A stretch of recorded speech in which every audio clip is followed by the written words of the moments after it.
programang ito ay rated SPG. Striktong patnubay at gabay ng magulang ang kailangan. Maaaring may masiselang tema, lengguwahe, karahasan, sexual, horror o droga na hindi angkop sa mga bata. Tuluyan nang guguho ang mundo ni Tess dahil sa sunod-sunod na mga suliraning kanyang kinahaharap, lalo na nang malaman niyang napaslang ang kanyang anak na si David. Habang nag-aagaw buhay pa si Santino at nang malaman niyang pagkakaroon ng kabit ni Rigor.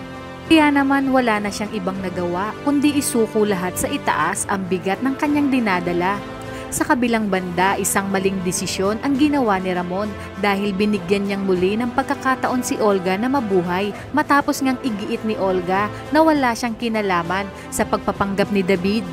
At alam naman umano ni Ramon na siya pa ang nagpatukot kay David, kaya naman napapayag na nito si Ramon na wala siyang alam dahil na rin sa pakiusap ni Don Julio.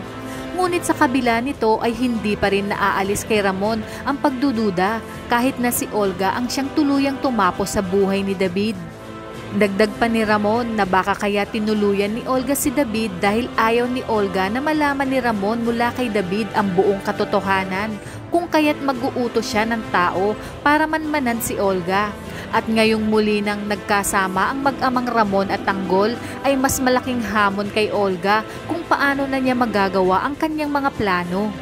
Gayunpaman, tuwang-tuwa pa rin si Olga dahil muli niyang nabilog ang ulo ni Ramon at ngayon umano ay sisiguraduhin niyang magtatagumpay na siya sa kanyang mga plano dahil gagawa siya ng paraan upang malaman ni Rigor at Tess na sina Tanggol at Ramon ang siyang bumaril kay David. Upang nang sa gayon, magpatayan si Rigor at Ramon at kamuhian ni Tess si Tanggol na siyang ang gustong-gustong mangyari ni Olga at sa paglipas ng mga araw ay magiging baliktad na ang lahat dahil matatapos na nga ang pang-aapi at ang cross ng Kalbaryo na dinanas ni Tanggol mula nang siya pa ay bata sa kamay mismo ng kinalakihan niyang amang si Rigor. Dahil magkasanggana sila ng kanyang amang si Ramon upang pagbayari na si Rigor sa lahat ng atraso nito sa kanila. Hindi naman maniniwala si Tinding na si Tanggol ang bumaril kay David matapos ngang ipakalat ni Olga ang fake news, gayong alam ni Olga sa kanyang sarili na siya nga ang tumapo sa buhay ni David.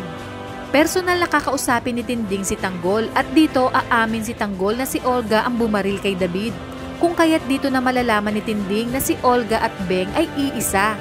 Ibubulgar ni Tinding kina Tess at Rigor na si Olga ang siyang tunay na may motibo para patayin si David dahil sa biglaang pagpasok nito sa kanilang pamilya at pagpapanggap na marahil siyang dahilan ng nagtangka sa buhay ni Tanggol.